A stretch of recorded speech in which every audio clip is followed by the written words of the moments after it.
The White House just signed an executive order targeting the U.S. Treasury's payment infrastructure, and the mainstream media is calling it a paperwork reform. That framing is not an accident. That framing is designed to make sure you don't look too closely. Because what was quietly embedded in that order, digital wallets, real-time payment systems, the elimination of paper-based settlement, is not a clerical upgrade. It is the skeleton of an entirely new financial rail. And if you understand what Ripple has been building for the last 12 years, you already know where this rail leads. While everyone was watching the meme coin charts, the architecture of the new system was being signed into law. Stay with me, because today we are going to pull apart exactly what happened and why it matters far more than anyone is telling you right now. Welcome back. This is Plan XRP, where we cut through the noise and follow the signal. No hype, no moonboy math, just the architecture, the institutions, and the inevitable logic of where this is all heading. Let's get into it. Let me start with a hard truth that most people in this space are not willing to say out loud. The reason the XRP community is so frequently dismissed, the reason people roll their eyes when you bring up Ripple at a dinner table, is because for years, too much of the conversation has been built on bad arguments, speed, 3-second transactions. There's no other coin like it. That is not the argument. That is not the thesis. And it actually does damage to the real case, which is far more compelling. So let's build the real case from the ground up. The executive order signed this week is not primarily about fraud reduction. Fraud reduction is the headline. The mechanism, digital wallets, real-time settlement, the forced migration away from paper-based treasury disbursements, that is the infrastructure layer. The United States government is, for the first time, formally committing to building a payment system that operates at electronic speed, at scale, with programmable compliance baked in. Now ask yourself a question. What technology has spent over a decade building exactly that?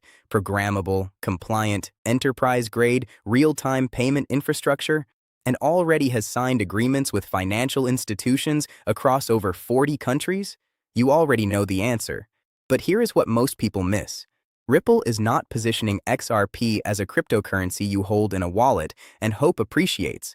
The positioning is as settlement infrastructure, as the neutral bridge asset that financial institutions use to move value between currencies without pre-funding accounts on both ends of a transaction. That is the $27 trillion nostro vostro problem. $27 trillion in capital, sitting in accounts around the world, doing nothing, just waiting to cover transactions. Ripple's technology, and specifically XRP as the bridge, eliminates the need for that pre-funding entirely. Think about what it means for a bank to recapture even a fraction of that trapped capital. Now think about the U.S. Treasury trying to modernize the disbursement of trillions of dollars in federal payments, Social Security, benefits, contractor payments, foreign aid, paper checks. 14 times more likely to become fraud than electronic transfer. That is not a minor inefficiency. That is a systemic failure that has been tolerated for decades, and the administration just declared formally that it ends. The foundation is not the speed of XRP. The foundation is this. The world's largest economy just announced it is rebuilding its payment rails. And the company best positioned to provide the infrastructure for that rebuild has been in Washington, in Geneva, at the IMF, and at the BIS for years, not pitching a crypto product, but building a monetary plumbing system. That is a very different story than 3-second transactions. Let's talk about what actually has to happen for this technology to function at scale. Because this is where the math becomes impossible to argue with. The U.S. federal government disburses, depending on the year, somewhere between $4 trillion and $6 trillion annually. That is domestic payment flow alone. Now layer in cross-border payments, global remittances, foreign exchange settlement, trade finance. The Bank for International Settlements puts daily Forex volume at $7.5 trillion every single day. Annual cross-border payment flow is estimated at over $150 trillion. Now here's the question that the institutions are already asking, and that retail has not caught up to yet. If XRP is going to function as a bridge asset in a system processing even a fraction of that volume, what does the math look like on supply? Total fixed supply.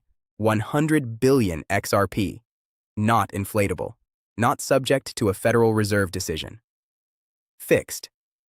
Circulating supply right now, approximately 57 billion. And that number is not static. Exchange reserves have been draining consistently.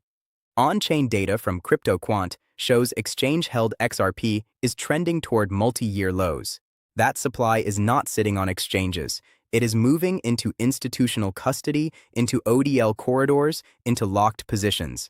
Now here is where the math becomes what I would call a design requirement, not a prediction. If you want to move $150 trillion in annual cross-border volume through a bridge asset, the math on token price is not speculation. It is physics. A low-priced bridge asset creates slippage. It creates volatility in the settlement layer. Institutions do not build infrastructure on a volatile, cheap settlement layer. They require stability. They require depth. They require a token with enough market capitalization to absorb the volume being routed through it without moving the price on every transaction. Larry Fink at BlackRock is not talking about tokenization for fun. Franklin Templeton did not put money market funds on a public blockchain because they had a slow afternoon. These are trillion-dollar firms making decade-long infrastructure bets. And the infrastructure they are betting on requires a deep, liquid, stable bridge asset at the center of it. If XRP captures just 1% of the annual cross-border settlement flow, 1% of 150 trillion, you are talking about $1.5 trillion in annual volume routing through a fixed supply asset. Think about that math against 57 billion circulating tokens. The liquidity requirement is not a hope. It is a mathematical constraint built into the architecture of the system they are building. This isn't hype. This is the logical outcome of the infrastructure that has already been built. While retail has been debating price targets, the institutions have been signing contracts. Ripple's acquisition of Hidden Road, a prime brokerage clearing over $3 trillion annually, was not a headline chaser. Prime brokerages are the connective tissue of institutional finance. They sit between the hedge funds, the asset managers, and the exchanges. Ripple did not acquire a crypto company. They acquired a seat at the institutional table. Now look at the stablecoin layer. RLUSD has already demonstrated that Ripple can build a regulated, compliant stablecoin product that institutions will trust. But here is what most of the conversation is missing. RLUSD is not the end state. It is the proof of concept. The Montes Group, a consulting firm with deep influence in UK financial and regulatory circles, is actively involved in supporting what is expected to be a Ripple GBP stablecoin. A British pound stablecoin built on the XRP ledger, backed by regulatory infrastructure in one of the world's most sophisticated financial markets. And here is why that matters more than the headline suggests. There are 161 currencies in active use globally. Every central bank, every major commercial bank, every sovereign wealth fund that wants to issue a regulated digital currency, they need infrastructure. They need a platform that can handle compliance, settlement, and liquidity in a single stack. Ripple has built that platform.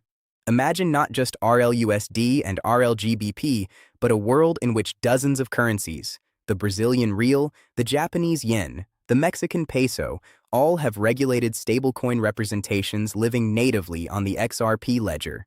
Every cross-currency transaction, every trade settlement, every remittance flowing through the DEX that has been built into the ledger from day one. The AMA, the world's largest membership association for alternative investment managers, has formally called on the SEC to approve a spot XRP ETF alongside other assets. This is not a fringe request. The AMA represents trillions in managed assets. When that organization tells the SEC to move, the SEC listens. Retail sees a chart. Institutions see an infrastructure contract. Those are two entirely different games being played in the same market. So where does this go from here, and when? The Trump administration has formally committed to a stablecoin regulatory framework as a priority. The Treasury Secretary said it directly. The U.S. will use stablecoins to maintain dollar dominance globally. That is not a subtle signal. That is a directive. And the companies that have already built compliant stablecoin infrastructure with regulatory approval banking partnerships, and institutional distribution are not going to be disqualified in favor of new entrants. They are going to be tapped. The Digital Asset Clarity Act is moving. Regulatory classification for XRP, long the central legal cloud hanging over Ripple, is approaching resolution. When that classification is finalized, the institutional gates that have been partially closed open completely. Flare Network's native XRP staking is approaching deployment. Staking reduces liquid circulating supply. We are already at approximately 57 billion circulating. Pull meaningful supply into staking lockups, and the liquidity math we walked through earlier tightens further. The DeFi ecosystem on the XRP ledger right now, lending protocols, yield aggregators, cross-chain bridges, real-world asset tokenization platforms, is growing faster than at any point in the ledger's history. Doppler Finance posted a 7-day volume increase of over 2,200%. That is not a coincidence. That is developers and capital flowing into infrastructure that they believe is about to become the backbone of institutional DeFi. The window for accumulation at current prices is defined by the pace of these catalysts, and right now, the catalysts are stacking. Here is the brutal question I want you to sit with. When the US government finishes building its electronic payment rail, when the stablecoin regulatory framework is signed, when the spot ETF is approved, when the prime brokerage infrastructure Ripple just acquired starts routing institutional flow through the XRP ledger, do you think the price at which you can accumulate today will still be available? The crowd that is currently dismissing this as just an EO about paper checks is providing the exit liquidity for the people who are reading the architecture correctly. 57 billion tokens in circulation. Fixed supply. Institutional demand being quietly constructed at every layer of the global financial system. The math on what has to happen is not a prediction. It is a constraint built into the design of the system being assembled right now, in real time, in Washington, in London, in Tokyo, and in Geneva. The door is not closed, but it is not going to stay open at current prices once the structure becomes visible to everyone. The theme of everything we covered today is the same theme I come back to on this channel every single time. The question is never whether the technology is real. The technology is real. The partnerships are real. The regulatory infrastructure is being built in real time. The question is whether you are watching the signal or watching the noise. Meme coins are noise. Executive orders modernizing the U.S. Treasury's payment infrastructure while the administration formally commits to stablecoins as a dollar dominance tool. That is the signal. Comment signal below if you made it to the end and you understand the difference. If this kind of structured analysis is useful to you, subscribe. This is what we do here, every video. In a market driven by emotion and speculation, we don't wait for the future. We plan for it. I'm Plan XRP admin. The math doesn't lie. And the system is almost complete.